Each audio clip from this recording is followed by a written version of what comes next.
Hey guys, tonight we begin with something a little darker. A time of plagues, punishments, and pottage. We're diving into what life was really like during the Middle Ages. Forget the castles and chivalry Hollywood sold you. The truth, you probably wouldn't last a single day. So, before you get comfortable, take a moment to like the video and subscribe, but only if you genuinely enjoy what I do here. And let me know in the comments where you're tuning in from. And what time it is for you. It's always fascinating to see who's joining us from around the world. Now, dim the lights, maybe turn on a fan for that soft background hum. And let's ease into tonight's journey together. Congratulations! You've just woken up in the year 1325. The good news, you're alive. The bad news, so are the fleas. Your bed is a half-rotted straw mattress stuffed with bugs and hay that smells like a barn floor because it was a barn floor 3 months ago. There's no memory foam, no pillows, and definitely no Egyptian cotton sheets. Just a wool blanket that hasn't been washed since last winter and now weighs roughly as much as a small cow from the accumulated grime. You blink awake as the church bell clangs in the distance. It's the medieval version of an alarm clock, only louder and somehow even less merciful.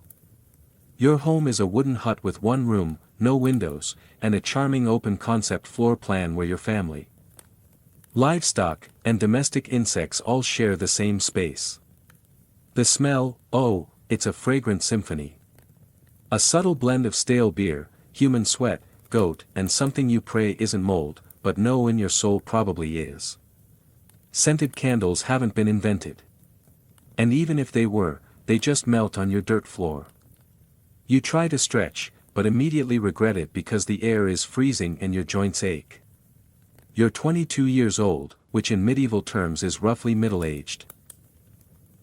Your spine cacks like an old wooden door, and your knees sound like a bag of rocks being shaken by a confused peasant. Getting out of bed is a gamble. The floor is either wet from last night's rain, which leaks through the thatched roof, or crusty from something your neighbor's chicken did. Either way, your bare feet are now part of the ecosystem. Oh, and privacy. What's that? Your entire family and maybe a random cousin who just never left are waking up beside you.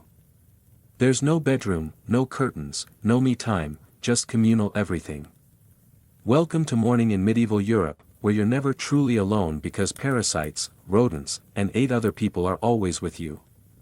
And this is just how your day starts. It only gets worse from here. So, you've managed to crawl out of your medieval haystack of horrors. Congrats. Now, nature calls. And it's not calling politely. It's screaming. Here's the part where you start missing the modern bathroom. There's no toilet, no seat, no toilet paper, no flush, not even a mildly resentful plunger in the corner. In the 14th century, relieving yourself is an adventure, a social experiment, and often a small public event. If you're a peasant, your bathroom is likely a wooden bucket behind the house, which is already full because Uncle Wolf Stan had a rough night after eating bad turnips.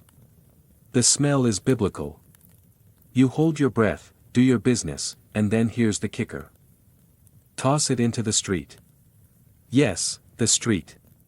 You're supposed to shout something like Garde-l'eau before dumping it out the window. That's old French for watch out below.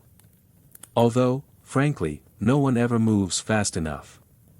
Streets in medieval towns are open sewers, a charming river of human waste, animal droppings, and mystery liquids you'd rather not examine. If you're lucky enough to live in a town with public latrines, congratulations. You get to sit shoulder to shoulder with strangers in an outhouse where privacy is a myth and ventilation is a cruel joke. You might make small talk, but try not to breathe too deeply. Toilet paper, never heard of it. Most people wipe with straw, leaves, rags, moss, or if they're feeling especially indulgent, a scrap of wool. Sometimes nothing at all. Which might explain why handshakes weren't popular yet. And if you're in a castle, surely it's better, right? Well, sort of. You might have a guard robe, a hole in the wall that drops your waist directly into the moat. Great idea, except that your enemies know this. And yes, attackers sometimes climbed in through the waste chute. Talk about entering through the back door. So whether you're a farmer or a baron, medieval toileting is a humiliation ritual. It's cold, it's public, it's dangerous, and it's never not disgusting. One slip on a wet stone path and you're face first in humanity's leftovers.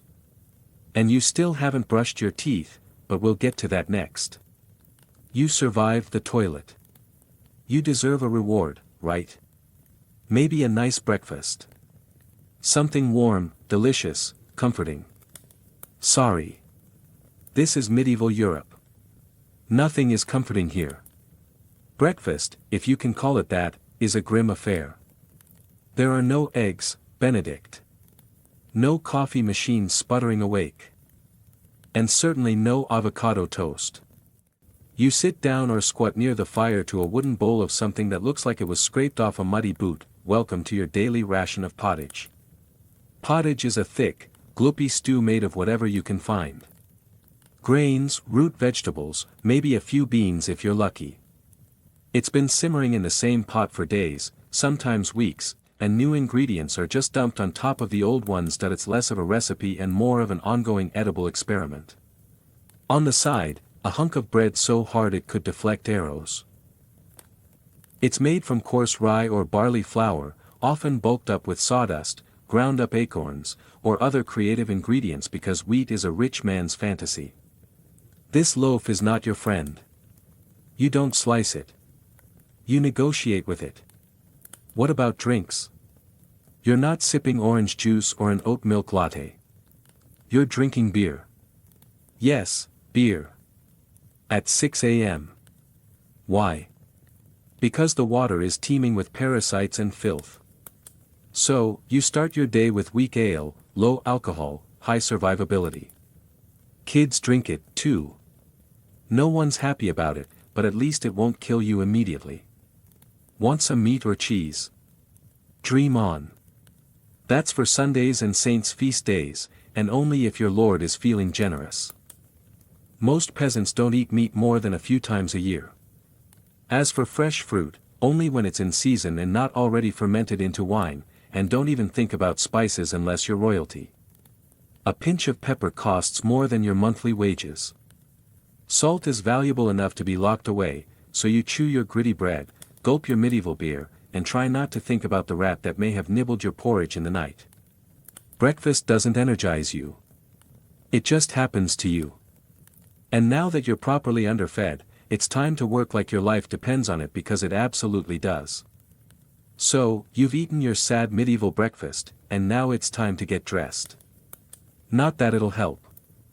Your wardrobe consists of exactly one outfit. 1. It's a rough wool tunic or linen shift that you've worn every day for months, possibly years. There's no such thing as seasonal fashion. There's just wear this until it disintegrates or gives you a fungal infection. Underwear optional. If you're lucky, maybe a linen under tunic. If you're not, well, you're going commando under layers of scratchy, sweaty wool, all lovingly stitched together by someone who probably had no idea what a seam was supposed to look like. There's also no washing machine, no soap, and absolutely no dry cleaner in sight. So, your clothes are stained, stiff, and scented like a compost pile that's been left to marinate in a pigsty.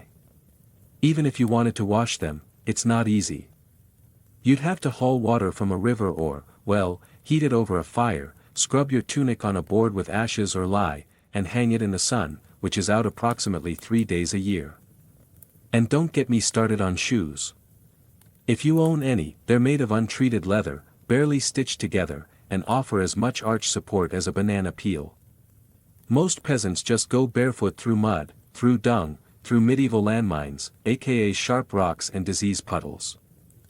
All this means one thing. Your skin hates you. You itch constantly. Fleas, lice, and bed bugs live rent-free on your body. Everyone has them. Nobles, lousy monks, itchy children, walking insect farms. No one escapes. You'll be scratching your armpit with a wooden spoon while chatting with the local priest. And no one will even bat an eye. Your skin is raw from rubbing. Your scalp a battlefield of bites. And if you develop a rash, well, too bad.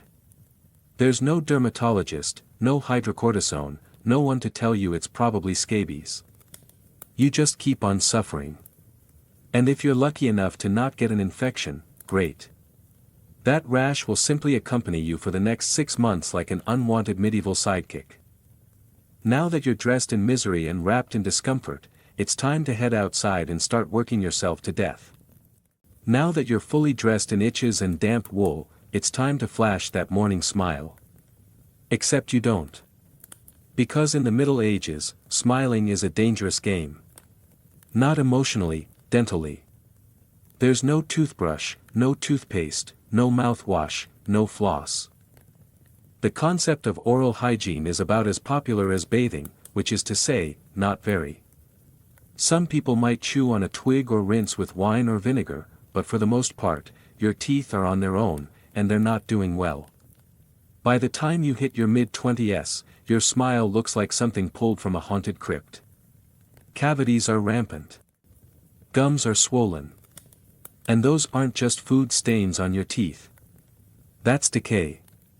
You have more rot in your mouth than a medieval root cellar. Sugar, while not yet everywhere, is becoming more common among the rich. Imported at great cost, mostly used in small cakes or to show off wealth. If you're a noble, congratulations.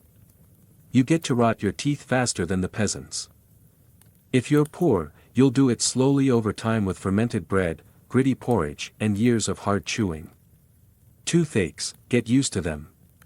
They're like medieval weather, always there in the background. The kind of pain that makes you consider praying, drinking, or pulling the tooth out yourself with a pair of pliers. And that's not a joke. That was the actual treatment. Dentists didn't really exist, but barber surgeons did. Yes. The same guy who cuts your hair is also pulling your murs out by candlelight with an iron hook and zero anesthesia. Infected tooth. Hope you like fevers. Because without antibiotics, it can easily turn into sepsis and kill you from a toothache. That's right. The same thing that sends us to a pharmacy today could be your funeral in the 1300s. And there's no relief on the social front either.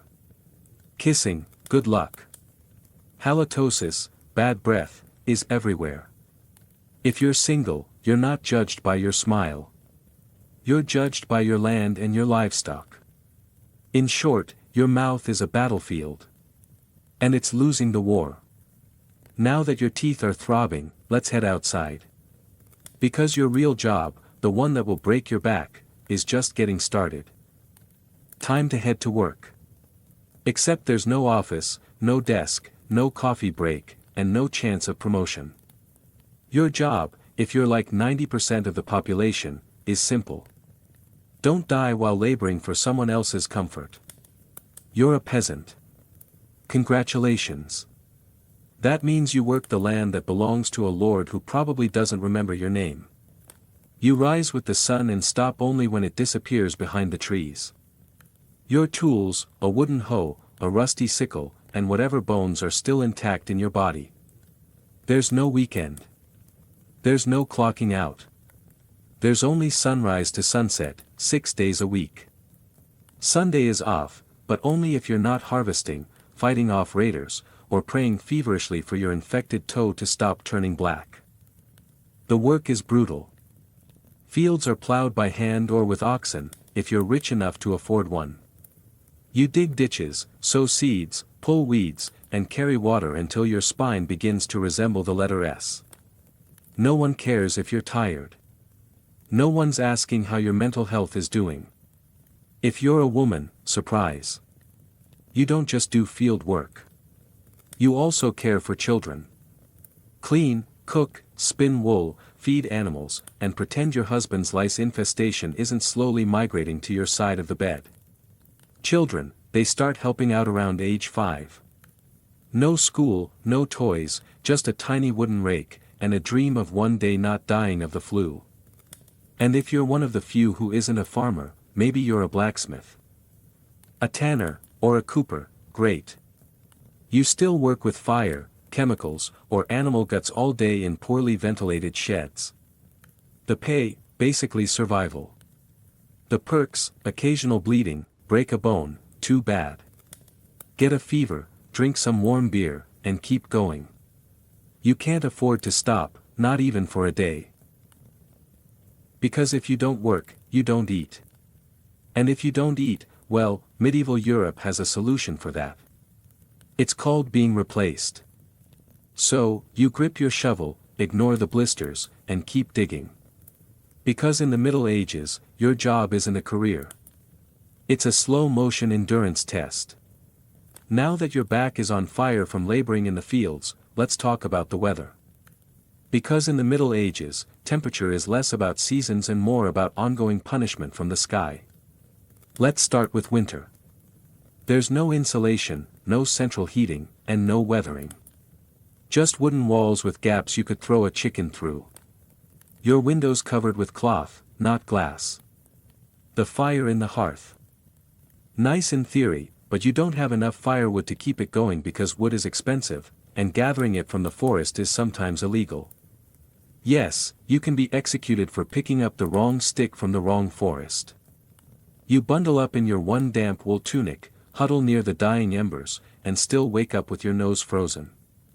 Your feet permanently cold, often damp. Your fingers so stiff they feel like tiny medieval popsicles. Frostbite isn't diagnosed. It's just called bad luck. Now, fast forward to summer. Sounds better, right? Wrong. In summer, your home turns into a clay oven. There's no fan, no cross breeze, and absolutely no deodorant. You sweat through your layers. But you can't remove them because showing too much skin is scandalous and also invites sunburn, insect bites, and social judgment. The flies are out in full force, attracted to your unwashed body, and the smell of last week's goat stew that's still fermenting in the corner. Mosquitoes buzz by your ear while you sleep. Assuming you can sleep through the sound of your neighbors yelling and babies crying. In the fields, the sun bakes you. No sunblock, no hat, unless you fashioned one out of straw like a desperate scarecrow. And the worst part, you still have to work. Heat stroke is just called taking a bad turn. So, you're either shivering in your own havel, wondering if your toes will make it to spring, or you're sweating through your only pair of socks while your thighs chafe into oblivion. And the one thing that never changes, no matter the season, your clothes still itch, your food is still terrible, and your next job still waiting. Welcome to climate control, medieval style. There is none. Feeling thirsty? Need to freshen up? Want to splash a little water on your face to wake up from this damp fever dream of a life? Too bad. In medieval times, water isn't your friend. It's trying to murder you quietly. Let's start with drinking. The nearby stream looks fresh, bubbling, and clear, like something out of a fantasy movie. But spoiler alert, it's not. Upstream, someone just dumped a chamber pot into it. And if not that, then a dead pig is probably decomposing in it.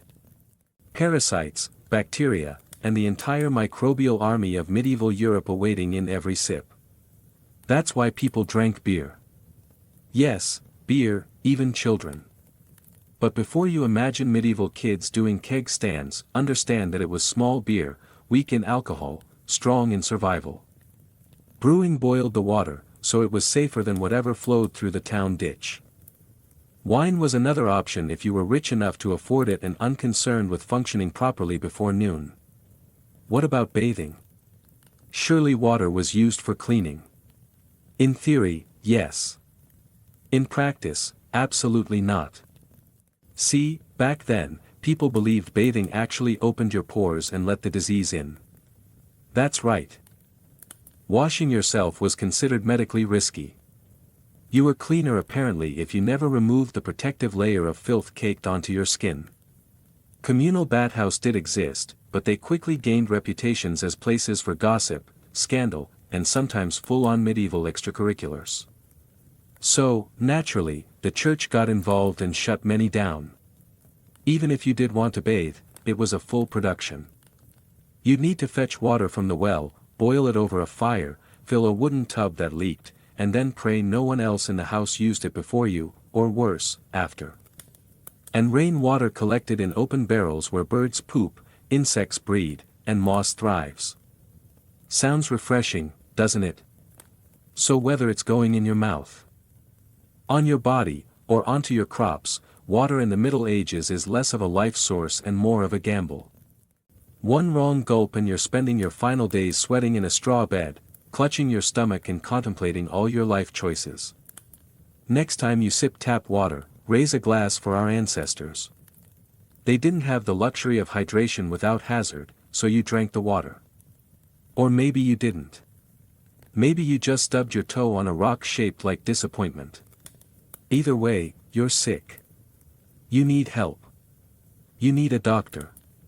Too bad you live in the Middle Ages where medicine is really just polite torture with a theology degree. Let's start with the diagnosis. Everything wrong with you. Whether it's a cough, rash, broken bone, or the creeping plague, is caused by your humors being out of balance. The four humors were blood, phlegm, yellow bile, and black bile. According to medieval science, your health depends on keeping them balanced, like some sort of internal soup. Got a fever? Too much blood. The answer? Bloodletting. That's right. Bread is the cornerstone of the medieval diet. But even that isn't safe. In bad harvest years, desperate peasants bulk it up with bark, sawdust, or even clay to make it stretch. And if it's rye season, there's a bonus. Ergot, a fungus that causes convulsions, hallucinations, and sometimes death. It's like eating bread laced with LSD and tetanus. Vegetables, only if they're in season. And you know what's always in season? Turnips. So many turnips. Boiled, mashed, or floating in pottage. Which, if you remember from chapter 3, is basically a hot swamp of mystery ingredients that's been simmering since your great-grandfather's funeral. Fruit might be available in the fall, but it rots quickly. And sugar is rare, expensive, and hoarded by the rich to show off their blackened teeth. Dairy is another gamble. Fresh milk spoils in hours. Butter and cheese fare better, but they're loaded with bacteria. People eat them anyway because frankly it's either that or chew your boodle leather. And let's talk about seasoning. Spices like pepper, cinnamon, or nutmeg. Worth more than gold. For the average peasant, flavor comes from onions, salt, if you're lucky, and pain. Most meals taste like wet burlap sprinkled with sadness. But food isn't just a health hazard. It's a political one. Game animals belong to the Lord, not you. Caught poaching a rabbit, you could be fined, imprisoned, or even executed. That's right. Your dinner could get you hanged. So, as you sit down to eat your gray stew by flickering firelight, remember every bite is a risk. But you eat anyway. Because in the Middle Ages, food doesn't nourish. It tests you. It's evening now. You've worked, suffered, and barely digested your suspicious stew. You might think the day is winding down, but don't get too relaxed because God is watching. So is the priest and so is your neighbor Agnes, who will absolutely rat you out if you miss Mass. In medieval Europe, religion isn't just part of life. It is life. All the filth, famine, and fear, plus childbirth, subservience, and social invisibility. In the Middle Ages, being a woman is like being on hard mode with no health potions and no restart button. From birth, a girl's life path is pretty much locked in. Marry young, bear children, serve your husband, die tired. Education, not likely. Unless you're from a noble family and sent to a convent, your intellectual development stops around the time you learn how to churn butter and patch a tunic. Marriage happens early. Really early. It's not weird to be betrothed at 12 and pregnant by 14. It's not about love. It's about land, livestock, and alliances. Your opinion not required. Once married. You're basically your husband's property. Your job is to produce heirs, feed everyone, keep the house running, and not complain. Because complaining might get you branded a nag or worse, a witch. That label comes with a complimentary drowning or burning, depending on local fashion. Childbirth is a death lottery. There's no prenatal care, no sterile tools, no anesthesia. Midwives do their best, but even minor complications can mean death for the mother, the child, or both. Some women survive 10 pregnancies. Many don't survive, 2. But don't worry, once the baby is out, your work increases. Now you have a screaming infant in a lice-ridden hut, and you're expected to nurse, cook, clean, and still help in the fields. You don't get a break. You are the break for everyone else. If you're unmarried, you're suspicious. If you're widowed, vulnerable. If you're outspoken, dangerous. Women who didn't conform were often accused of witchcraft, especially if they had herbal knowledge, a strong personality, or just looked at someone funny on a rainy Tuesday. Even in the church, your role is limited. Nuns lived under strict rules. No speaking without permission, no freedom of movement, and your spiritual worth always ranked below men. In short, if you're a woman in the Middle Ages, you're expected to endure, obey, reproduce, and suffer in silence, ideally while smiling. Because even in a time of universal suffering, women were somehow expected to suffer gracefully. So far, you've battled filth, starvation, social injustice, and possibly a goat. But just when you think your day can't get any worse, here comes violence. Loud, bloody, and often completely acceptable by medieval standards. Let's be clear, the Middle Ages were not peaceful. The idea of law and order mostly meant hope the local lord isn't in a bad mood. Violence is everywhere. In the home, in the streets, on the battlefield, in church disputes, and sometimes in line at the communal bread oven. Crime is common, punishment is brutal, and justice is more performance art than protection. Steal a loaf of bread, you could lose a hand, accused of lying, your tongue might get pierced, gossip too much, meet the scold's bridle, a metal mask strapped to your head with a bar in your mouth. For correction, of course. Let's say you're accused of something serious. Heresy, theft, witchcraft. How do you prove your innocence? By being tortured, obviously. Welcome to trial by ordeal. One version, you stick your hand in boiling water to retrieve a stone. If it heals without infection in 3 days, you're innocent. If not, you're guilty. Another option, you're tossed into a river. If you sink, you're innocent and probably dead. If you float, you're guilty and will be punished anyway. It's like a medieval game show where the prize is survival and the host is actively rooting against you. And if you're sentenced to death, that's a public event. Executions are performed in front of cheering crowds, hangings, beheadings, burnings.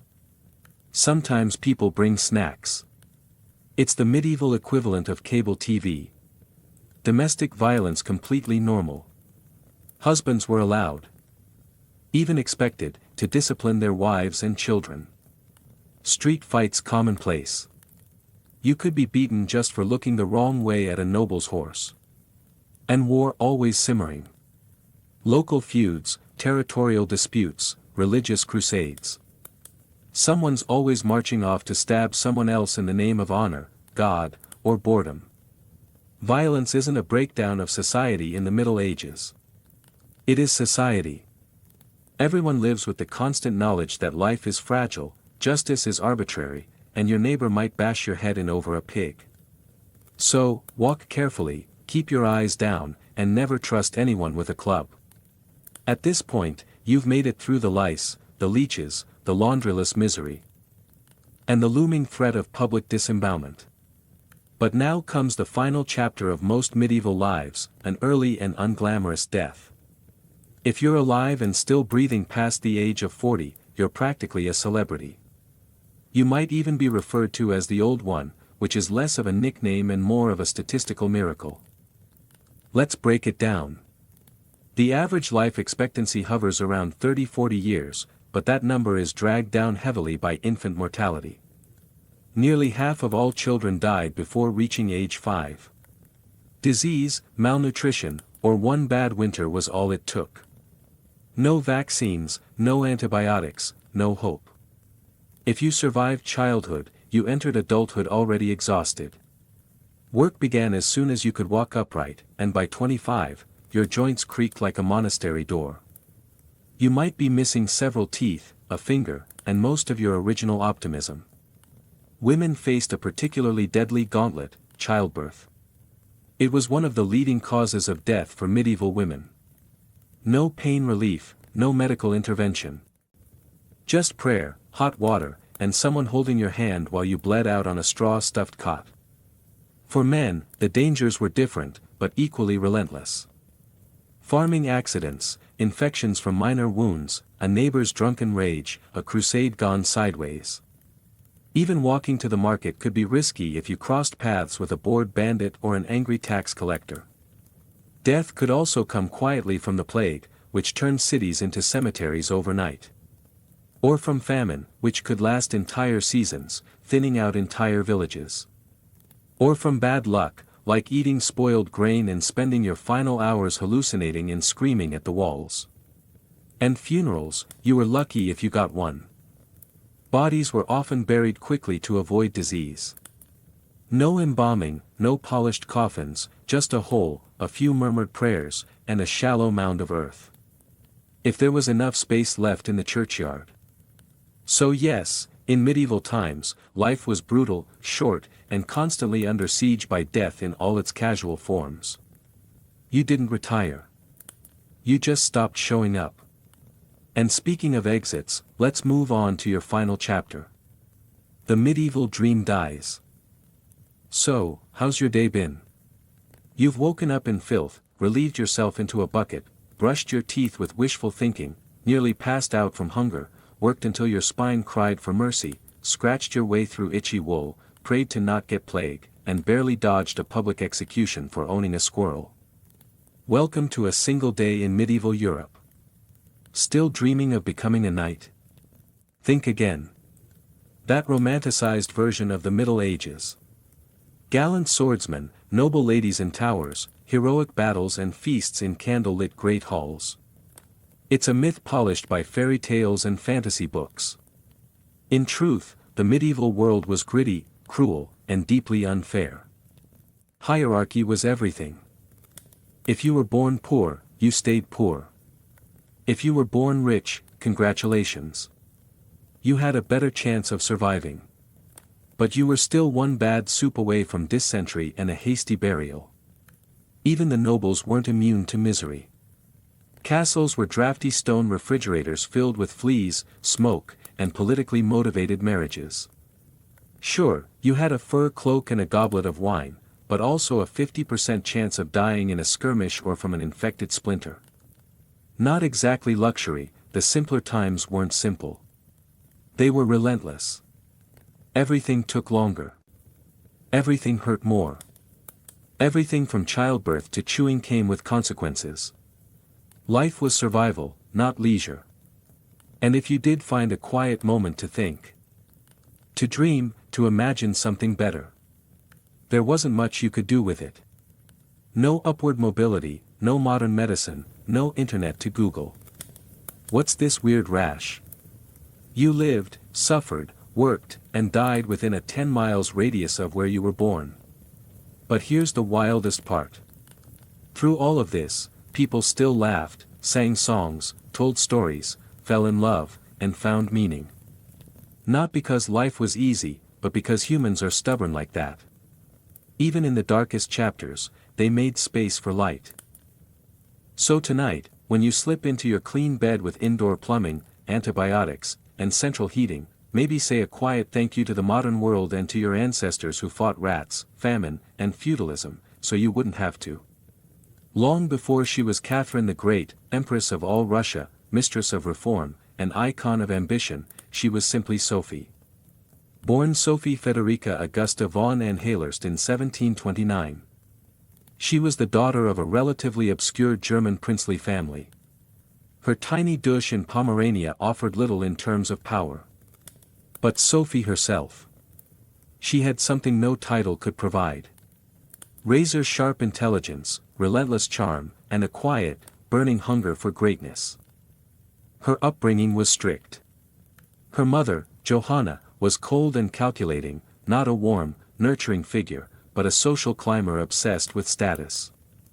Sophie's father, a Prussian officer, was more distant than disciplinary. From a young age, Sophie learned to walk the fine line between obedience and cunning. She read voraciously, spoke multiple languages, and learned how to observe a room before speaking in it. Skills that would soon become survival tools in one of Europe's most brutal courts. When the Russian Empress Elizabeth Petrovna began searching for a wife for her heir, Grand Duke Peter, she looked beyond Russia's borders. Peter himself was of German descent, and Empress Elizabeth believed a foreign bride. Pliable and grateful, would be easier to control. Sophie fit the bill perfectly. Noble blood, Lutheran faith, which she'd be forced to abandon. And a reputation for both grace and humility. At just 14 years old, Sophie was summoned to Russia. She arrived in the freezing capital of St. Petersburg in 1744, wearing thin German fabrics and a diplomatic smile. Her mother pushed her forward like a chess piece. Sophie, however, had her own game in mind. To become acceptable in Russian society, she converted to Orthodoxy, taking the name Ekaterina Alexa, Catherine. The ceremony was public, symbolic, and life-altering. She wasn't just changing religions. She was burning the bridge behind her, stepping into a foreign empire with no way back. No one watching that quiet teenage girl in a fur-trimmed coat could have predicted what would come next: betrayal, revolution, enlightenment, and empire. But from the moment Sophie stepped foot in the Russian court, she stopped being a pawn and began planning how to become a queen. Catherine's marriage to Grand Duke Peter was meant to secure her place in Russian royalty. But from the very beginning, it felt more like a cage than a crown. Peter, heir to the Russian throne, was not the dashing prince of fairy tales. Awkward, immature, and obsessed with toy soldiers, he was far more interested in playing war games in his chambers than governing an empire or showing affection to his new wife. Some accounts even suggest he refused to consummate the marriage for years. He idolized Frederick the Great of Prussia and resented the Russian court that had adopted him. In contrast, Catherine embraced Russia with a fierce determination. She learned the language, studied its history, and memorized Orthodox rituals. She wanted to belong. Peter wanted to escape. This mismatch wasn't just emotional. It was political. The Russian court was a viper's nest of gossip, paranoia, and brutal power games. Empress Elizabeth still ruled with absolute authority, but her health was in decline. Everyone knew a transition was coming and everyone had an agenda. Catherine was watched constantly. Her letters were read, her friendships monitored, and her every move scrutinized. She couldn't trust her husband, her mother, who was still whispering in her ear on behalf of foreign interests, or even her servants. In this world, alliances could turn into accusations overnight. But Catherine was no fool. She learned to play the court's games quietly, cultivating allies in the shadows. She charmed military officers, made friends with scholars, and developed a reputation for dignity and restraint, a stark contrast to her husband's childish tantrums and open contempt for Russian traditions. Behind closed doors, Catherine began reading Enlightenment thinkers like Voltaire and Montesquieu. While others saw her as a young consort, she was building a vision, not just for herself, but for Russia, a nation of strength, education, and reason. But there was one problem: the longer Peter lived, the longer Catherine remained in limbo, a powerless wife to a man unfit to rule. So she waited, observed, and planned. She knew the Russian throne wouldn't be inherited, it would have to be taken. In 1762, after nearly 2 decades of waiting, watching, and quietly maneuvering, Catherine saw her moment, and seized it with breathtaking precision. Empress Elizabeth had died, and Peter, now Peter III, was finally Tsar. But his reign began unraveling almost immediately. In just a few short months, Peter alienated the church, offended the nobility, insulted the army, and lavished praise on Prussia, Russia's longtime enemy. He reversed key policies, humiliated the clergy, and talked openly about divorcing Catherine to marry his mistress. The court, already wary of his erratic behavior, turned cold. The army, filled with generals loyal to Catherine, grumbled in corridors. Even ordinary Russians, devout and patriotic, saw Peter as a foreign puppet who mocked their traditions. Catherine, watching all of this unfold, made her move. In July of that same year, while Peter was away at his summer palace, Catherine launched a bloodless coup d'état. Supported by key military officers, including her lover, Gregory Orloff, and his influential brothers, she rode through St. Petersburg in full regalia, was proclaimed Empress Catherine II, and won the allegiance of the powerful imperial guard. Peter, caught off guard and without allies, surrendered within days. He was taken into custody and shortly after found dead under mysterious circumstances. Officially, it was reported as a hemorrhoidal colic; unofficially, it was murder. Catherine was now empress. Not by birth, not by marriage, but by will, wit, and audacity. It was unprecedented. A foreign-born woman with no legitimate claim had taken the Russian throne without a single battle. But her real challenge was just beginning. She had to transform that bold grab for power into a lasting legacy. Would Russia accept her? Would the nobility respect her? Could she hold the empire together without falling victim to the same fate as her husband? Catherine understood that power gained through intrigue could be lost just as easily. She needed to rule not as a schemer but as a visionary. And so began her transformation from a careful conspirator to a reforming empress, one who would redraw borders, embrace the Enlightenment, and redefine what it meant to be a woman in power. Once Catherine had the crown, she could have rested on her power. But she didn't. She had something bigger in mind than simply sitting on a throne. She wanted to transform Russia, and not just militarily or politically, but intellectually. While Peter had worshipped Frederick the Great and toy soldiers, Catherine idolized Voltaire, Diderot, and the bold thinkers of the Enlightenment. She believed in reason, progress, education, and the role of a monarch as a servant of the people, even if she herself ruled with absolute authority. Catherine didn't just read Enlightenment philosophy, she lived it. She corresponded directly with Voltaire for over 15 years, flattering him while defending her autocracy. She invited Diderot to her court and even purchased his entire library to support him financially. Behind closed doors, she pored over legal texts, debated reforms, and crafted policies to modernize the empire. Her early reign was filled with efforts to codify Russian law. She formed the Legislative Commission in 1767, an ambitious project intended to rewrite the entire legal code of Russia. Catherine's own nakaz, or instruction, was a political manifesto in disguise, one that spoke of equality before the law, the dangers of torture, and the responsibility of rulers to serve the common good. For an empress in 18th-century Russia, it was radical.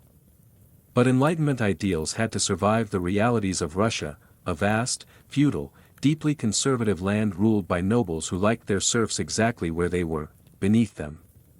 Catherine knew this. While she advocated reform, she moved carefully. She abolished some forms of torture, expanded access to secular education, and built schools and libraries. But she also reaffirmed the nobility's control over their serfs to keep them loyal.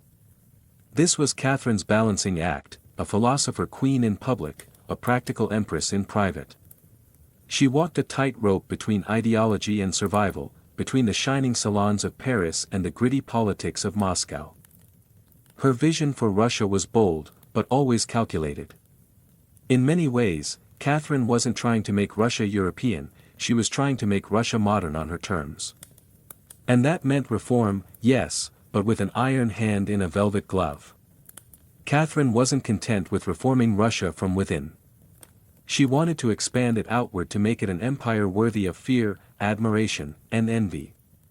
Where Peter the Great had opened a window to the west, Catherine aimed to knock down the walls. Under her leadership, Russia's borders stretched wider than ever before. She waged wars not just to defend her crown, but to reshape the map of Europe. One of her most significant campaigns was against the Ottoman Empire. These wars, fought in waves throughout the 1760s and 1770s, weren't just about territory, they were about influence. Catherine saw herself as the liberator of Orthodox Christians living under Muslim rule and as the rightful protector of Eastern Europe. Under generals like Alexander Suvorov and Gregory Potemkin, Russia captured key regions including Crimea, the northern coast of the Black Sea and access to warm water ports, something Russian czars had coveted for generations.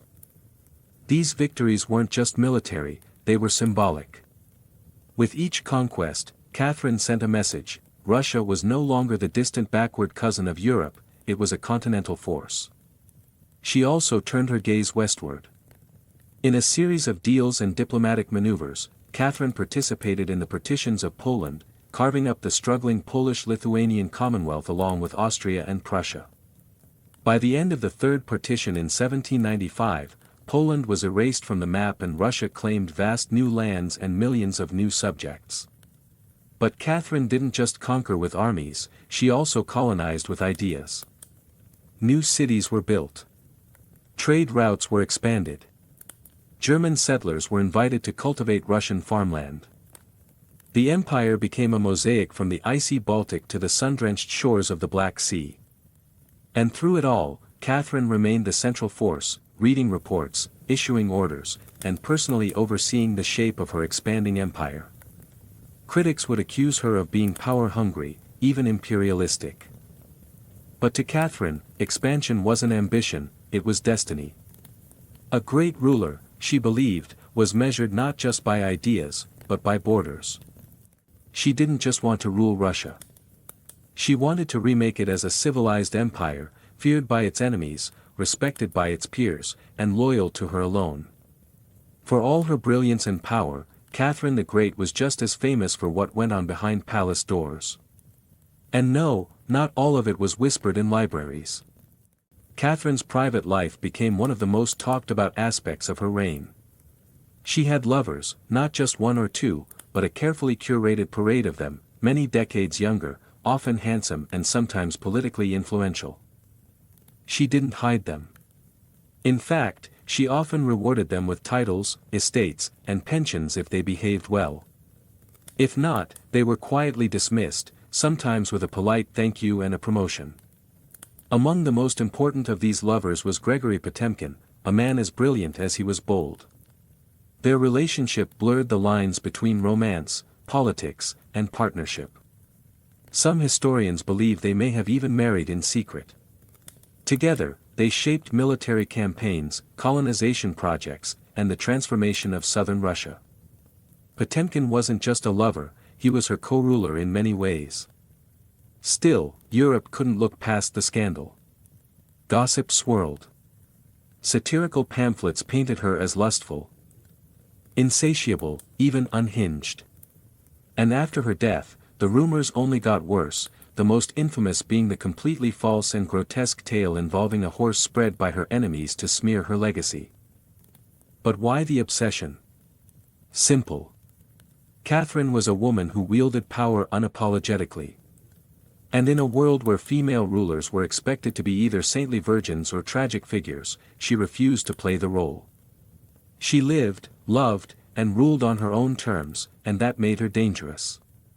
Ironically, while her critics painted her as immoral, Catherine herself was deeply philosophical about love and sexuality. She believed pleasure was a natural part of life and that personal relationships didn't have to threaten public responsibility. She separated emotion from governance, a feat few male rulers managed. In reality, her liaisons were often strategic. She surrounded herself with men who were loyal, capable, and politically useful.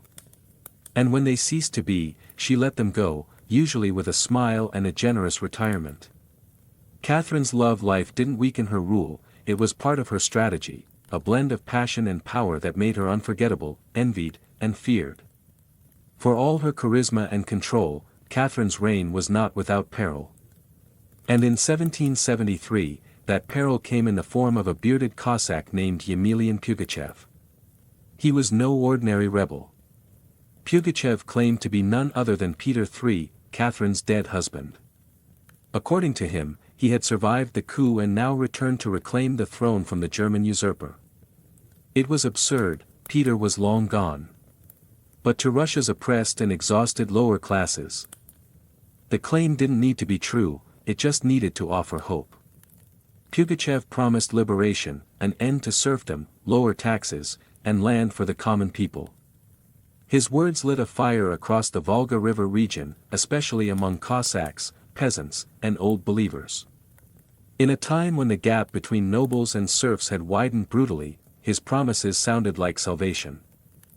The Pugachev rebellion became the largest peasant uprising in Russian history. Towns were taken, fortresses fell, nobles were slaughtered. For a terrifying moment, it seemed as if the empire itself might fracture. Catherine was shaken. This wasn't a foreign war she could win with cavalry and treaties.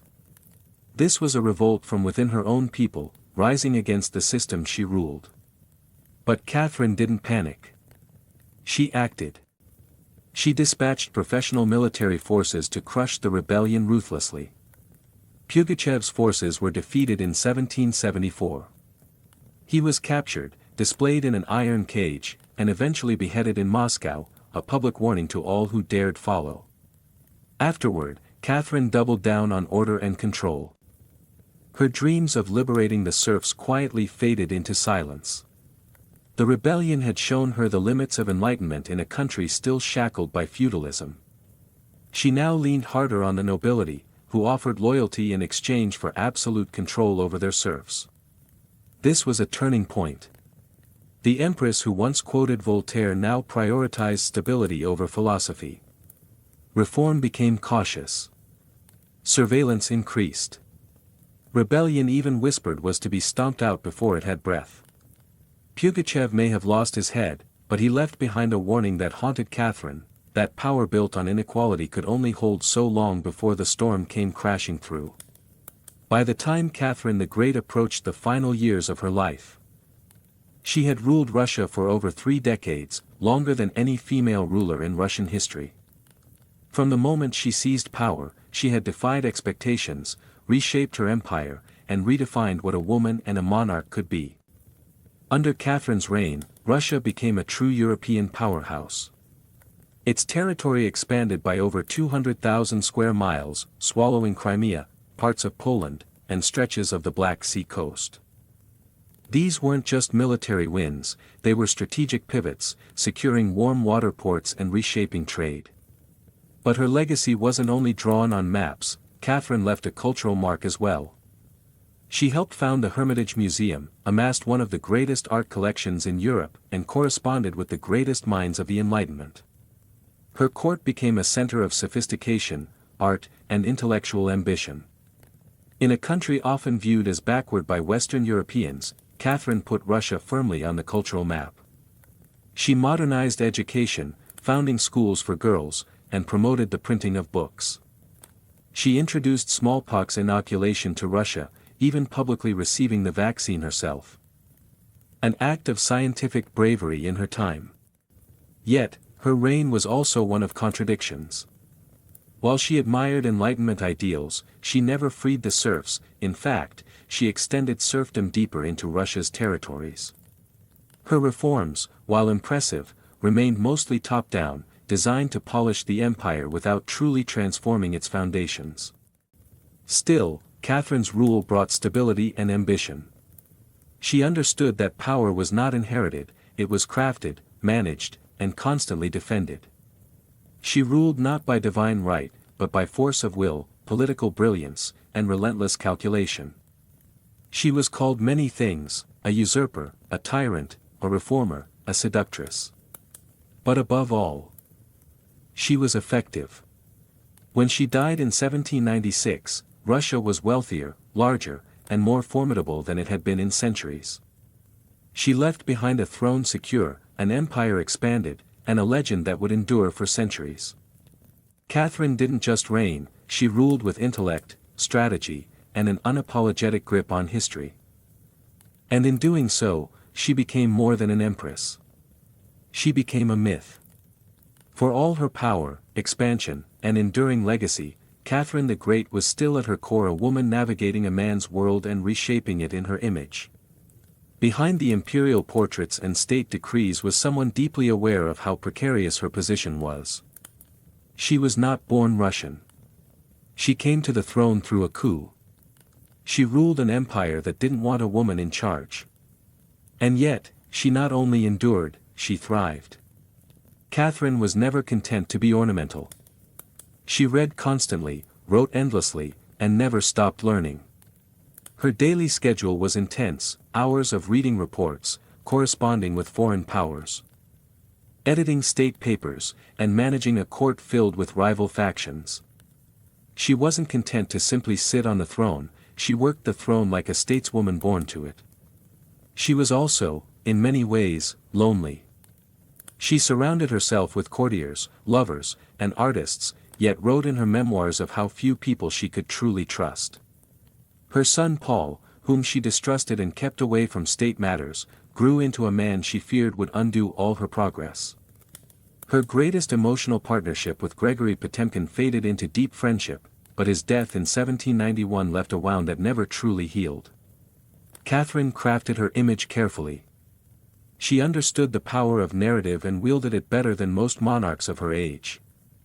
She posed as Mother of Russia, enlightened monarch, warrior, empress, and lover of the arts. But beneath those roles was a woman who had endured rejection, betrayal, scandal, and rebellion, and kept going. When she died in 1796, she left behind an empire transformed, but also questions. Could she have done more to end serfdom? Were her Enlightenment ideals compromised by politics? Was she more reformer or ruler? History remembers her by the title she never gave herself, the Great. It wasn't because she was flawless or kind or just, it was because she took power and wielded it on her own terms in a time and place where women weren't supposed to have any. She didn't just wear the crown, she rewrote what it meant to deserve one. In the humid depths of the Chiapas jungle in southern Mexico, the ruins of Palenque whisper stories from the ancient Maya world. Towering temples rise above the canopy, their limestone faces eroded by time, but still brimming with secrets. And in 1994, one of those secrets revealed itself. A team of Mexican archaeologists led by Fanny Lopez Jimenez was surveying Temple 13, a relatively modest pyramid next to the more famous Temple of the Inscriptions, the burial site of the mighty King Pacal the Great. Temple 13 wasn't expected to hold much until they noticed something odd, a sealed hidden chamber beneath the structure. No looters had touched it, it was pristine. When the archaeologists broke through and lowered themselves inside, they found a stone sarcophagus resting in silence. The air was heavy with the weight of centuries. As they opened the lid, red dust rose like smoke, brilliant, shocking red. The interior was covered in powdered cinnabar, a toxic mercury sulfide used ceremonially by the Maya. And lying within that crimson cloud, was the skeleton of a woman. She had been buried with care and reverence. Her bones were fragile but intact, her skull still wearing a jade mask, and her body surrounded by funerary offerings, necklaces, diadems, ear spools, all crafted from jade and shell. Everything about the burial screamed royalty. Yet no name was inscribed, no glyphs identified her. It was one of the richest female burials ever found in Mesoamerica, and yet it was a total enigma. Why was she buried in red powder? Who was she? Was she a queen, a priestess, or perhaps even Pacal's wife? The researchers called her the Red Queen, and the name stuck. But even with modern forensics, they couldn't say for sure who she was, only that she had lived around the 7th century during the golden age of Palenque. Unlike most Maya tombs, hers had been hidden, untouched, and purposefully isolated. Her burial wasn't just ceremonial, it was spiritual. This woman wasn't meant to be remembered with words, she was meant to be remembered through ritual. Through color, and through the mystery she left behind. The most haunting feature of the Red Queen's tomb wasn't her jade jewelry or the silence of the sealed chamber, it was the red dust. A thick layer of powdered cinnabar covered everything, the sarcophagus, the walls, her bones, even the offerings around her. It clung like blood to stone. To the Maya, this was no accident. Cinnabar, made from crushed mercury sulfide, was one of the most sacred and dangerous substances in the ancient world. Its vibrant red color wasn't just visually striking, it symbolized blood, rebirth, and the life force that connected the human and divine realms. Red was sacred. It was the color of sunrise, of sacrifice, of life emerging from death. And it wasn't just symbolic, it was spiritual.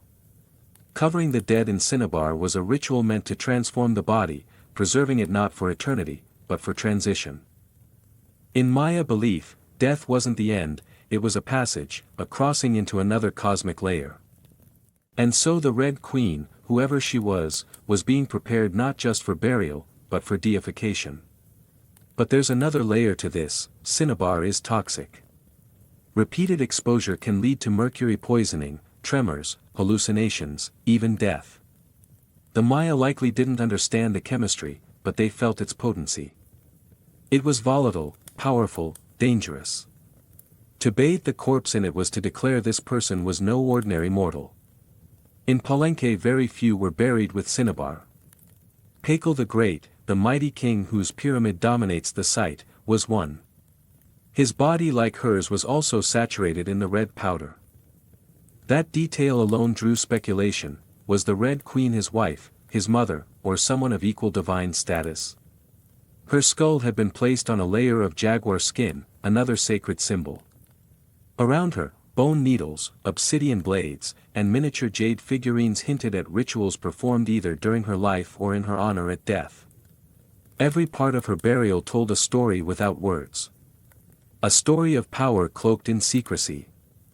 A woman prepared to cross into the underworld, not in silence, but in ceremony, drenched in the color of sacrifice.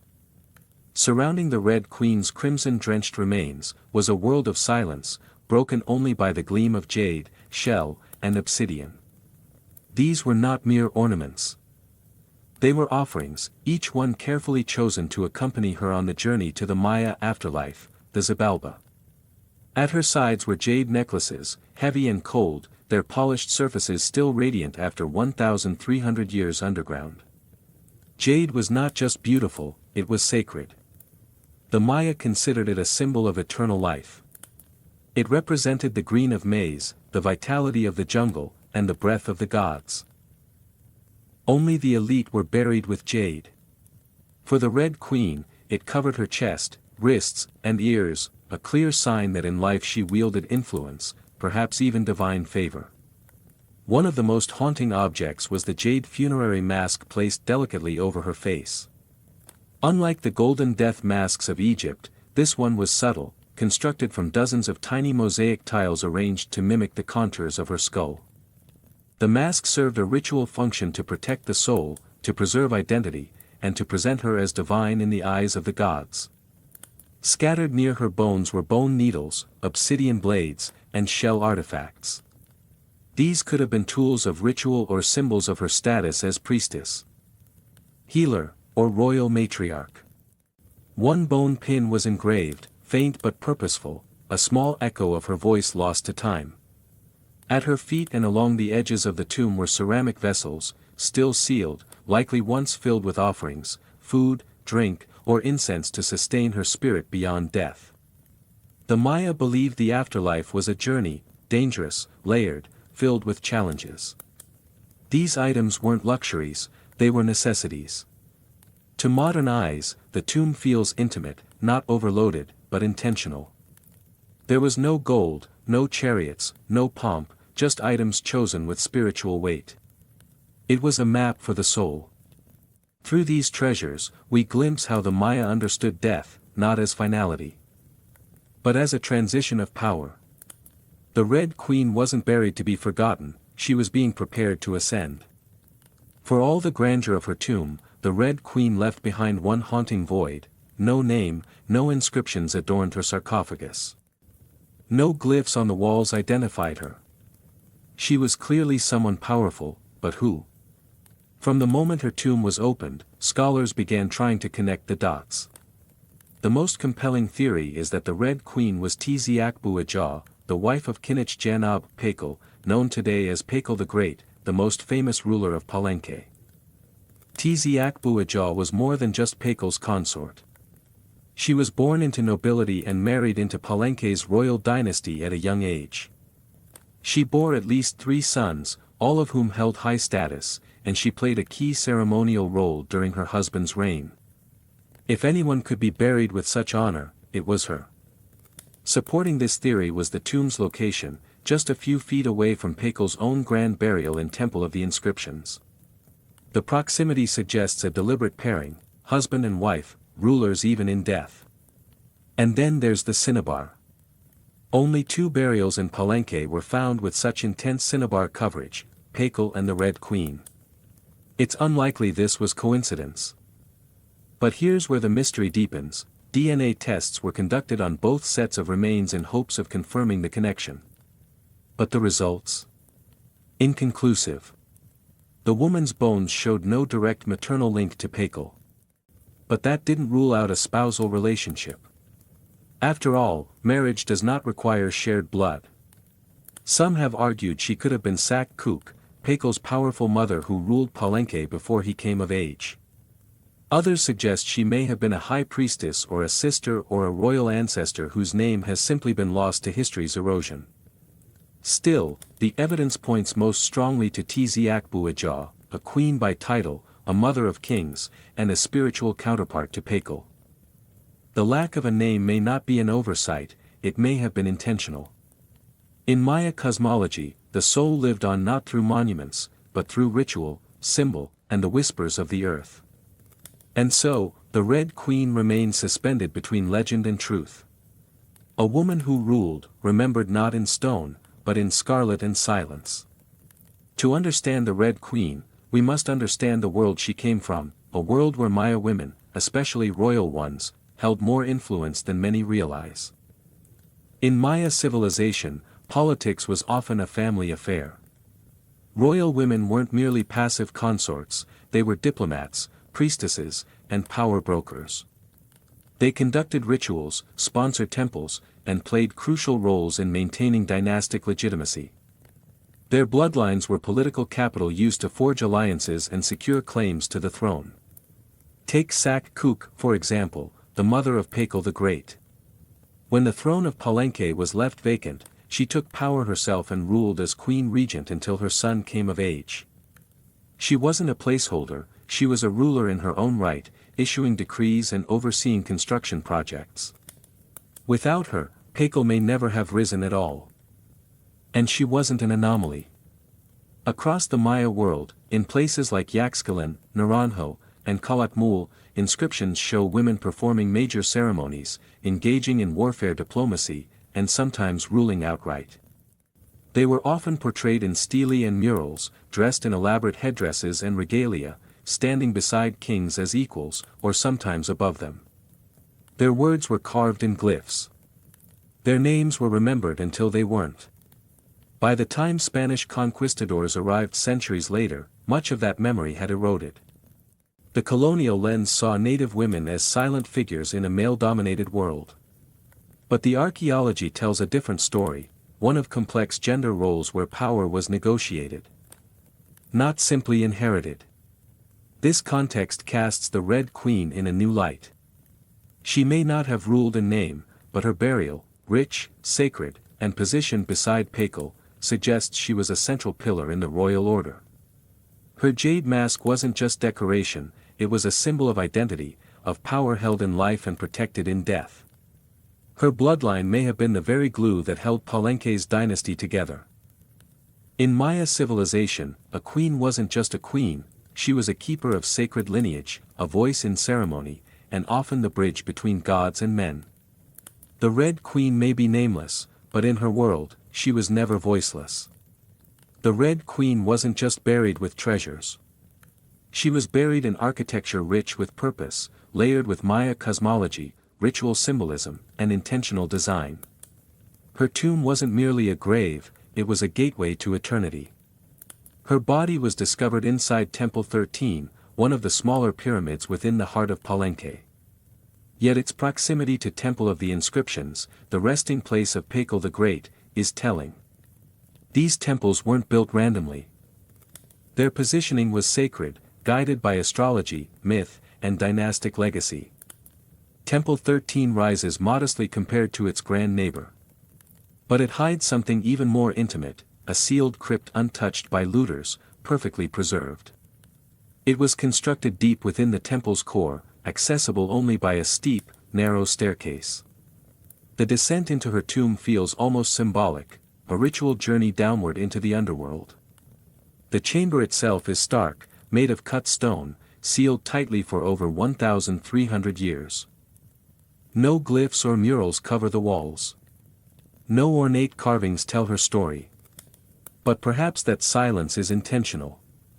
This was a space not for the living to interpret, but for the dead to transform. At the center, her sarcophagus sits like an altar crafted from limestone. It echoes the grand stone coffin of Pacal next door. While Pacal's lid is famously engraved with scenes of cosmic rebirth, the Red Queen's tomb is more subdued. The focus is inward on the body, on the cinnabar, on the ritual of death itself. And yet, there are subtle architectural cues that hint at meaning. The tomb is aligned east to west, a symbolic path mirroring the sun's journey from life to death. The chamber is small but powerful. It feels deliberate, personal, a sacred enclosure for someone revered. Maya temples were cosmological tools, bridges between the heavens, the earth, and the underworld. To be buried in one was to be elevated beyond the human realm. The Red Queen's eternal home wasn't an afterthought. It was a carefully constructed shrine, a place where death became transformation. Her bones rest in stone, her essence in cinnabar, and her legacy in the architecture itself. A temple that speaks without words, telling us she mattered. To the ancient Maya, death wasn't the end. It was a threshold, a sacred passage into the underworld known as Xibalba. And for someone like the Red Queen, this crossing was not only spiritual, it was political, cosmological, and deeply ritualized. Burial rituals were carefully choreographed events rooted in myth and meant to guide the soul through the treacherous layers of the underworld. Maya texts and iconography tell us that Xibalba was no peaceful afterlife, it was a maze of darkness, rivers of blood, trials, and gods of death. Only those properly buried, ritually prepared, and spiritually equipped could make the journey successfully. The Red Queen was buried, wrapped in cinnabar, encased in stone, and surrounded by offerings. All signs of an elite burial. But there's more. The presence of bone needles and obsidian blades in her tomb hint at auto-sacrifice rituals, possibly symbolic tools representing rites she had performed in life or that were reenacted at her burial to empower her spirit. Her funerary mask carefully assembled from jade tiles was not simply decorative. It may have served as a spiritual vessel preserving her face and identity as she journeyed into the afterlife. In Maya belief, the face was a mirror of the soul and the soul needed to be recognized by the gods. The ceramic vessels surrounding her may have once held chocolate, maize, water, or even pulque to nourish her in the next world. Other items like stingray spines or shell trumpets could have represented spiritual tools, calls to the gods, or tokens of ritual communication. Burial wasn't just a goodbye, it was a transformation. The Maya believed in cycles, death as seed, burial as planting, and the afterlife as rebirth. Kings and queens were often seen as earthly incarnations of gods. And in death, they returned to those divine origins. The Red Queen, covered in the color of blood, entombed in a pyramid, and honored with offerings, was being prepared for rebirth, not as a mortal, but as a being tied to the sacred order of the cosmos. Her burial wasn't the end of her story. It was the beginning of her legend. Just a few steps away from the Red Queen's final resting place lies one of the most iconic tombs in Mesoamerica. That of Kinich Janab Pacal, known simply as Pacal the Great. His burial inside the Grand Temple of the Inscriptions is celebrated for its artistry, scale, and deeply spiritual symbolism. But what makes the Red Queen's tomb so extraordinary is not only what was inside, it's where it was found. Her sarcophagus was hidden within Temple 13, directly adjacent to Pakal's monument. In a city like Palenque, where every temple was carefully positioned to reflect cosmic principles, this closeness was no coincidence. It was intentional, a statement etched in stone. Many scholars believe the Red Queen was Tzia Ajah, Pakal's queen and trusted consort. While her tomb lacks inscriptions, the similarities between their burials are striking, both wrapped in cinnabar. Both entombed in pyramids, both buried with jade, and both treated with extreme reverence. These rituals mirror each other as if two halves of a sacred narrative. Pakal's lid famously depicts him falling into the underworld tree, a cosmic scene of death and rebirth. The Red Queen's simpler tomb contains no such iconography, but the symbolism lies in the pairing itself. If Pakal represented the sun, journeying through the underworld at night to rise again, then the Red Queen may have represented the moon, the feminine force that follows its own mysterious path in the sky. Together they embodied a cosmic duality, masculine and feminine, king and queen, sun and moon, order and ritual. In Maya mythology, rulership was not singular, it was relational. Harmony in the cosmos required balance, and that balance extended into the dynastic court. By placing the Red Queen beside Pakal, the Maya were preserving not just a marriage, but a cosmic partnership. Their proximity in death may have mirrored their roles in life, a queen not behind, but beside her king, sharing not just a throne, but a legacy. In their tombs, they speak without words, two souls wrapped in cinnabar and stone joined across eternity, one of history's most sacred silences. Though her name was lost to time, the Red Queen of Palenque endures not as a forgotten relic, but as one of the most enigmatic and powerful women of the ancient world.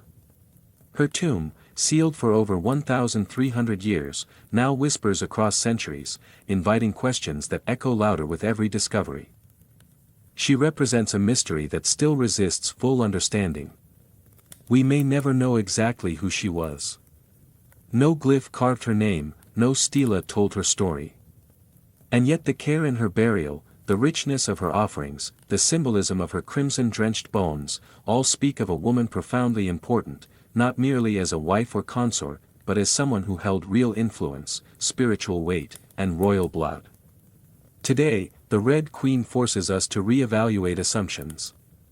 She's a reminder that in the ancient Maya world, women were not silent, they led rituals, governed cities, and shaped dynasties. While kings like Pakal have long taken the spotlight, the Red Queen's re-emergence reminds us that power did not belong to men alone. It flowed through mothers, queens, priestesses, and visionaries. Her legacy is more than the treasures she left behind, it's the conversation she started among archaeologists, historians, artists, and storytellers. Every jade bead, every layer of cinnabar, every architectural choice in Temple 13 tells us something deliberate: this woman mattered. And perhaps that's the most extraordinary part of her story, not what we know, but what we still don't. The Red Queen teaches us that history isn't just a collection of facts, it's a living puzzle, a shared human longing to connect with the past. In that sense, her legacy is still unfolding. She lies wrapped in red, the color of life and sacrifice, of blood and rebirth. Her face, once hidden behind a jade mask, now stares back at us through science, art, and wonder. She remains nameless, but not voiceless, mysterious but not forgotten. The Red Queen may have ruled a kingdom in life. But in death she rules something greater, our imagination. Her tomb was sealed in stone, her story was written in silence, and still somehow she speaks. Frida Kahlo was born on July 6, 1907 in the vibrant district of Coyoacán, then a village on the outskirts of Mexico City. Her childhood home, the Casa Azul, the Blue House, was filled with color, contradiction, and quiet strength. It would later become a sanctuary, a battleground, and a museum to one of the most iconic artists of the 20th century. Frida was the third of four daughters born to Guillermo Kahlo, a German-Hungarian photographer, and Matilda Calderon, a devout Catholic of indigenous and Spanish descent. Her parents were opposites: Guillermo, reserved and intellectual; Matilda, religious and emotionally distant. Frida would inherit her father's introspection and artistic eye, but also her mother's fierce resilience. As a child, Frida was imaginative, outspoken, and bold. She read voraciously and asked questions most adults didn't want to answer. But at the age of 6, she contracted polio, which left her right leg thinner and weaker than the other, a physical difference she tried to mask with long skirts, but never allowed to limit her spirit. The illness left her bedridden for months and isolated from other children. During this time, she grew close to her father, who encouraged her to exercise, ride bicycles, and stay mentally sharp. Unlike most girls of her time, Frida didn't aspire to become a wife or a homemaker; her goal was to become a doctor. She enrolled in the prestigious National Preparatory School in Mexico City at age 15, one of only a handful of girls accepted.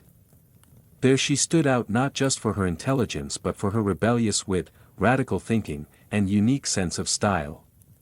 She joined a group of young intellectuals known as the Cachuchas who debated philosophy, literature, and politics.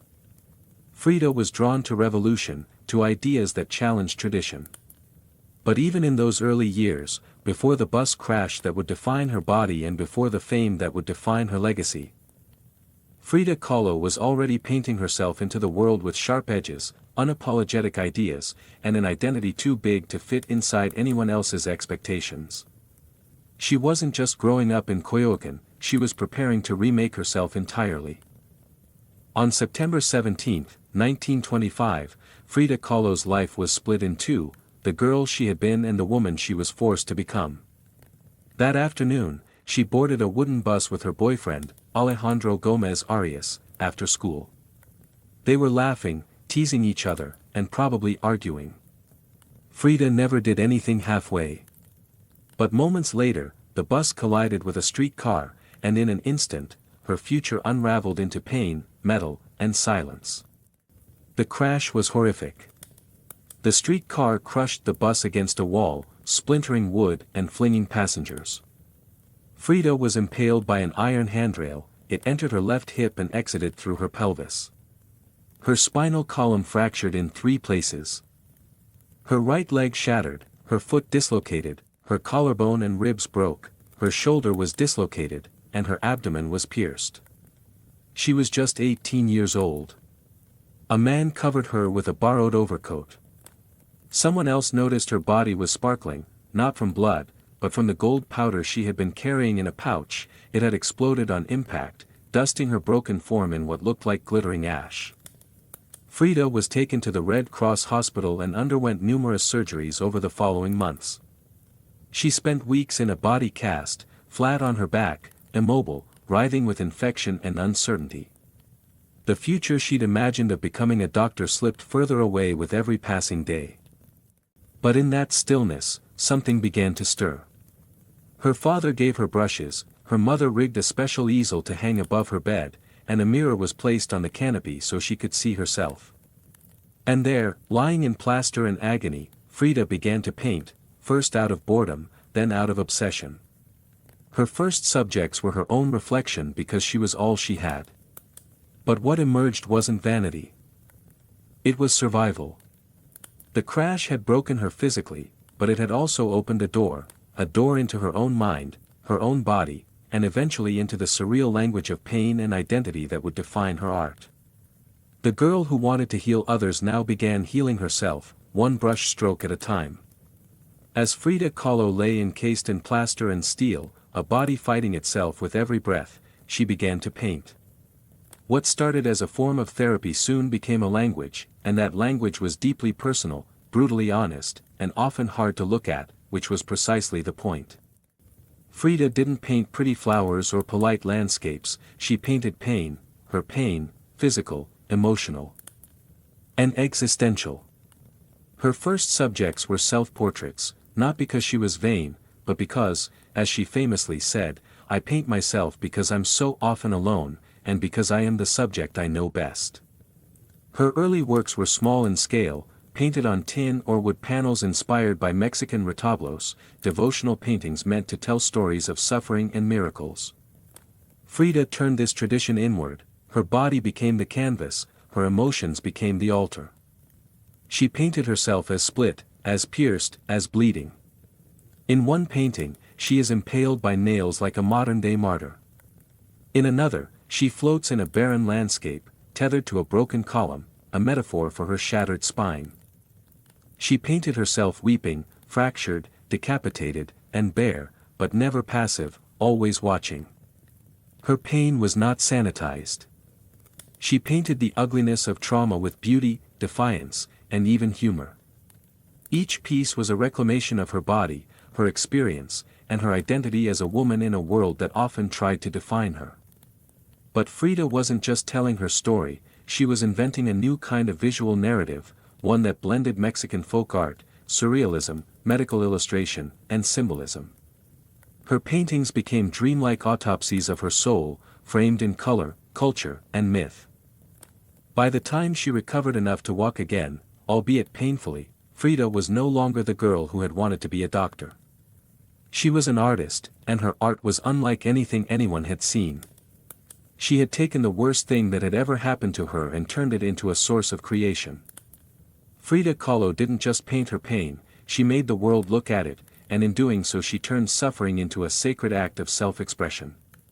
In 1928, still recovering, still painting, and just 21 years old, Frida Kahlo met the man who would become the most profound and turbulent relationship of her life, Diego Rivera. He was 20 years her senior, already Mexico's most famous painter. Massive in both stature and presence. Rivera was a giant of Mexican muralism, known for his sweeping, politically charged frescoes that told the story of the Mexican people. Frida had seen his work before and she admired it, but now she wanted his opinion of her work. She brought her paintings to him at the Ministry of Education, interrupting his scaffold work to ask bluntly, "Do I have talent?" Diego took one look and said, "Yes, and not just out of kindness." He recognized in her something rare, an unfiltered voice, raw and unpretentious, full of rage, irony, pain, and beauty. They began a relationship that was as consuming as it was creative. Frida once said, "I suffered 2 accidents in my life. One in which a street car knocked me down. The other was Diego." They married in 1929, an odd pairing to outsiders, Diego, massive, unfaithful, politically famous, Frida, sharp-tongued, fiercely independent, already walking with a cane. Her parents called it a marriage between an elephant and a dove. Their bond was passionate but chaotic. Diego supported her art and encouraged her growth as a painter, but he was also endlessly unfaithful, even with Frida's own sister, Cristina.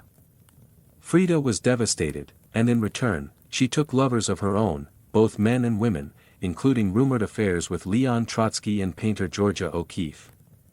They divorced in 1939, then remarried a year later with different terms. This time, Frida would keep her autonomy, her home, her money, her name. Their second marriage was less about traditional love and more about creative partnership and mutual understanding.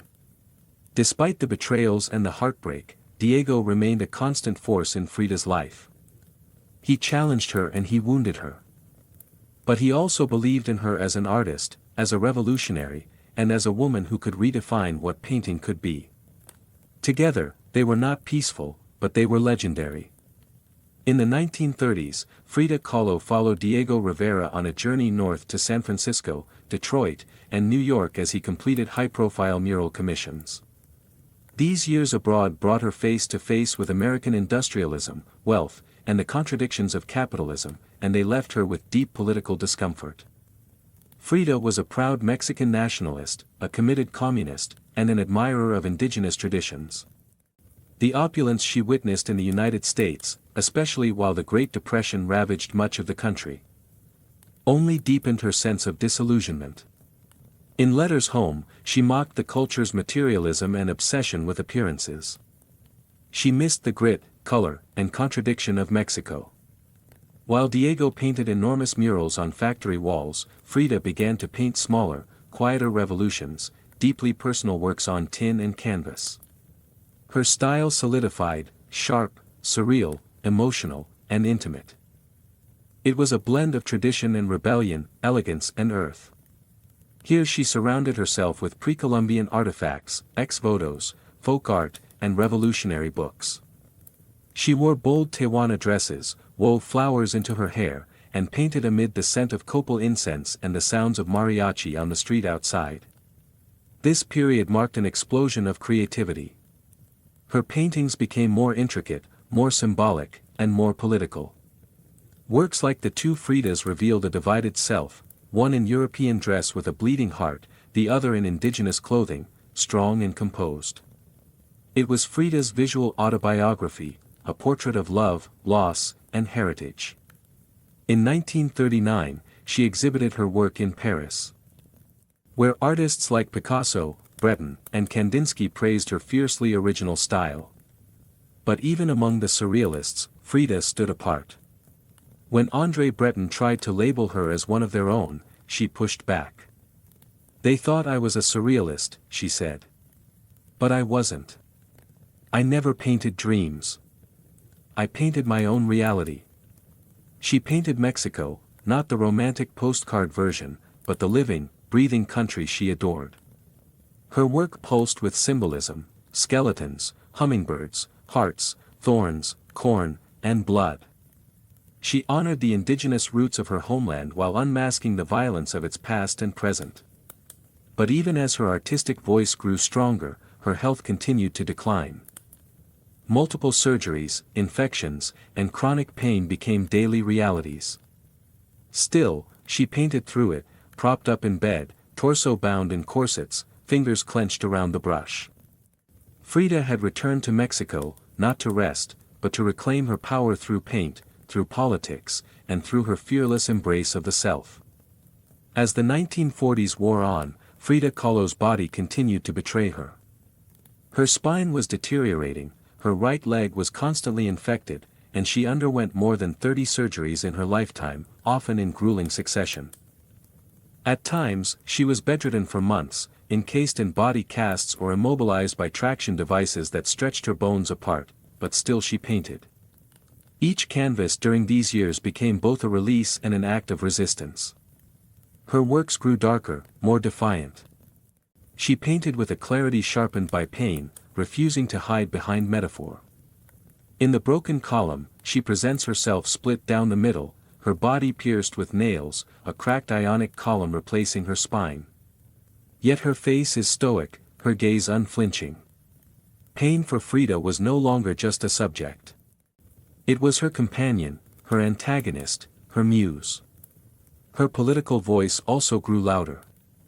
She joined the Mexican Communist Party, marched in demonstrations, wrote fiery letters, and called out imperialism and injustice.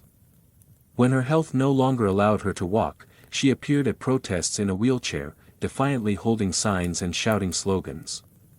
In 1953, Frida was given her first solo exhibition in Mexico, a long overdue celebration of her art. But her health was so fragile, doctors told her she couldn't attend. So she did what only Frida would do: she arrived by ambulance, carried in on a stretcher, and placed in the center of the gallery on her hospital bed. Dressed in traditional finery, surrounded by her own work, she greeted guests with tequila, laughter, and that fire still burning in her eyes. Her final paintings were both childlike and harrowing. In Marxism Will Give Health to the Sick, she painted herself wearing a steel corset cradled by the hands of Marx, casting away symbols of oppression. Her last known work was a still life of sliced watermelons, one piece bearing the words, "Viva la vida, long live life." Even in the face of death, she remained defiant, joyful, and political. Frida Kahlo's last portraits weren't just self-portraits. They were acts of revolution, painted in pain, but always signed with life. On July 13, 1954, at the age of 47, Frida Kahlo died in the same place she had been born, La Casa Azul in Coyoacán. The official cause was listed as a pulmonary embolism, but those closest to her whispered of something deeper. She had been ill, yes, but also exhausted by pain, by surgeries, by the long war with her own body. Just days before, she had attended a political protest against the CIA coup in Guatemala. Weak and wheelchair-bound, she insisted on going, her clenched fist raised in the air. Revolution remained her final heartbeat. Her last diary entry was brief but piercing: "I hope the exit is joyful and I hope never to return." Frida's funeral was held at the Palacio de Bellas Artes, Mexico's most prestigious cultural institution. Her body, draped in the red flag of the Mexican Communist Party, was watched over by friends, family, artists, and revolutionaries. Diego Rivera was inconsolable. He called her the greatest love of his life, even as his betrayals had nearly broken her. But in the years that followed her death, something extraordinary happened. Frida Kahlo refused to disappear. At first, her name was whispered only in art circles. Her works weren't easy to categorize, too political for surrealists, too surreal for traditionalists.